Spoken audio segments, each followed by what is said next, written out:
Dan jangan lupa untuk subscribe YouTube channel Metro TV News dan juga nyalakan notifikasinya. Ya, selain wisatawan, para pengelola jasa wisata juga harus menyiapkan sejumlah kebiasaan baru menuju wisata era new normal. Dan di segmen Newsline Traveler kali ini pemirsa, kita akan berbincang dengan salah satu pengelola jasa wisata tentang pengalamannya selama masa pandemi ini. Dan sudah bergabung bersama kami Artika Sari Devi. Selamat sore Mbak Artika. Hai, selamat sore. Apa kabar? Baik, Mbak Artika juga sehat selalu tentunya ya. Iya, sehat buat kita semua. Iya Mbak Artika, di saat kondisi pandemi seperti saat ini dan pemerintah sudah mulai membuka sejumlah destinasi wisata. Sebagai salah satu pengelola jasa wisata, bagaimana Mbak Artika melihat antusiasme dari para wisatawan? Apakah sudah mulai meningkat, Mbak? Iya, memang nggak bisa dipungkiri ya, namanya berwisata atau berlibur itu udah jadi satu kebutuhan yang primer gitu. Jadi walaupun sekarang kita juga masih terus harus berjuang dengan pandemi ini, tapi dengan dibukanya pelan-pelan, artinya kita tetap menyesuaikan gitu ya. Jadi kegiatan berwisata khususnya untuk keluarga ini sudah pelan-pelan dijalankan oleh banyak masyarakat kita dengan tetap menyesuaikan dengan kondisi saat ini. Artinya menyesuaikan dengan kebijakan pemerintah soal protokol kesehatan. Concernnya ada di kesehatan, keselamatan, kemudian kebersihan, dan juga yang terakhir adalah berwawasan lingkungan yang berkelanjutan. Itu yang jadi konsentrasi kami sebagai salah satu penyelenggara jasa pariwisata. Dan selama itu bisa dilakukan, protokol itu disepakati oleh para wisatawan, mereka yang mau berwisata, tentunya ini bisa bisa sejalan dengan sama-sama kita mengurangi resiko untuk penyebaran virus corona ini. Oke, nah Mbak Artika untuk saat ini mana nih wisata yang paling banyak diminati? Apakah dengan open trip atau wisata beramai-ramai? Ini seperti apa? Untuk kami sendiri di Traxis sekarang memang konsentrasinya adalah gimana selain memberikan kesempatan pilihan untuk traveler, kami juga konsentrasi untuk ikut bantu membangkitkan lagi perekonomian dari sektor pariwisata. Karena memang yang terdampak ini kan sektor pariwisata ya, para pelaku jasa, kemudian UMKM juga itu sangat berkaitan. Dan sekarang konsentrasi kami adalah memilih untuk daerah-daerah yang berzona aman. Dan khususnya adalah daerah-daerah yang memang jauh dari keramaian, yang dekat dengan alam. Jadi trip yang kami buka juga dimulai September ini adalah trip-trip yang berwawasan lingkungan, jadi wisata alam. Ambil contoh adalah kami akan membuka di bulan September ini family trip untuk stay di farm stay. Jadi artinya akan sama-sama tinggal di daerah perkebunan yang dikelilingi oleh pegunungan. Plus ditambah itu kami masukkan juga Traxis Learning, salah satu aspek yang sangat penting dalam dunia pariwisata itu. Jadi sambil berlibur sekaligus belajar. Jadi ada aktivitas yang melebur dengan alam di sini.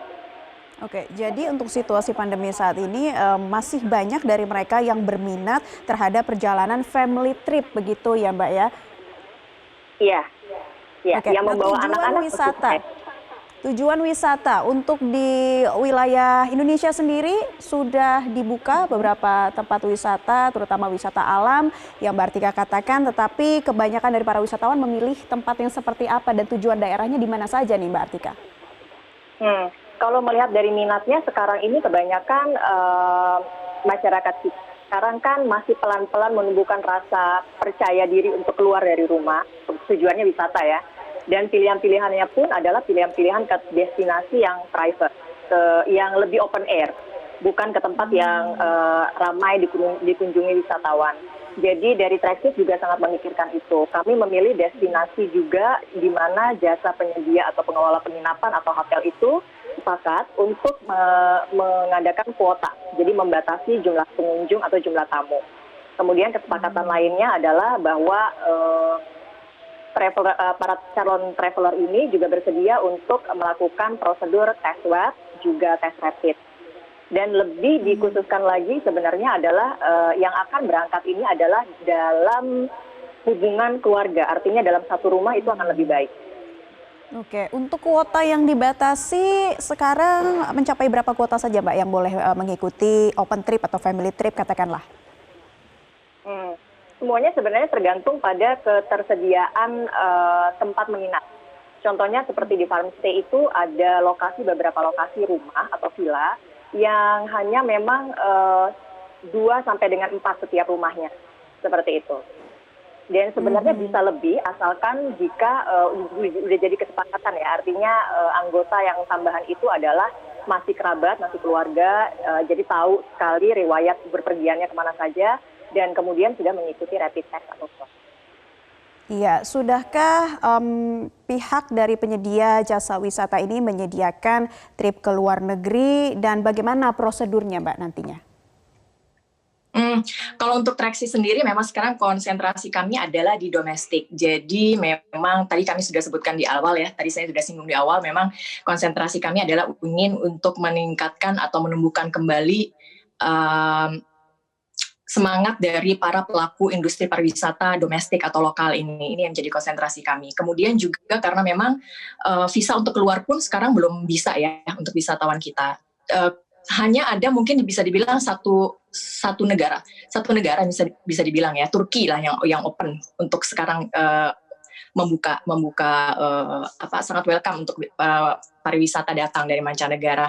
Tapi itu pun saya rasa juga masyarakat masih pelan-pelan untuk membangun rasa percaya dirinya mereka untuk bepergian jauh. Jadi memang sekarang ini kalau dilihat dari minatnya sih sekarang masyarakat kita lebih nyaman dan lebih merasa aman, terutama karena pemerintah juga sudah menerapkan protokol kesehatan berbasis CHSE yang tadi saya sebutkan tadi itu. Jadi saya rasa sekarang malah waktunya untuk kita berkunjung ke destinasi lokal. Oke Mbak Artika, terakhir tips bagi mereka yang ingin melakukan liburan secara bersama-sama di tengah pandemi seperti ini bagaimana? Yang pertama tentukan pastikan dulu tujuan daerah wisatanya itu kemana, karena setiap zona atau daerah destinasinya sekarang itu punya SOP sendiri ya. Kemudian ada jam kunjung sendiri juga, kuotanya dan lain-lain itu. Tapi yang paling utama sebenarnya kesiapan mental kita dan kesiapan kesehatan kita. Jadi stamina dan vitalitas kita sebagai calon yang mau berwisata itu menjadi prioritas utama. Kemudian apakah kita sudah sepakat siap untuk mengikuti aturan protokol kesehatan? Misalkan adalah wajib untuk menggunakan masker selama berwisata, kemudian menjaga jarak. Itu yang jadi penekanan. Kemudian kalau untuk keluarga sih saya sarankan juga pilihlah pilihan berwisata yang ada aktivitasnya. Jadi selain bisa menikmati pemandangan alam, seperti yang Traxis lakukan ya, kami membuat family trip itu misalnya ada aktivitasnya yang benar-benar kita juga bisa belajar banyak di situ. Misalnya mengajak anak-anak dan anggota keluarga lainnya untuk hiking di kaki gunung, kemudian melihat pemandangan matahari terbit, kemudian turun ke bawah. Kita bisa belajar urban farming, menanam organik, memanen sayuran. Itu kegiatan yang anak-anak dan anggota keluarga pasti suka. Dan bonusnya adalah dapat pembelajaran gitu. Jadi berlibur sekaligus belajar. Dan secara khusus seperti yang kami buka, Traxis itu membuka satu program stay di perkebunan itu secara nggak langsung kita berkenalan dengan konsep hidup berkelanjutan. Ini yang saya rasa akan menjadi tren wisata ke depan ya. Oke, Mbak Artika Sari Devi, terima kasih sudah memberikan informasinya, bergabung bersama kami di Newsline kali ini. Sehat-sehat selalu Mbak Artika.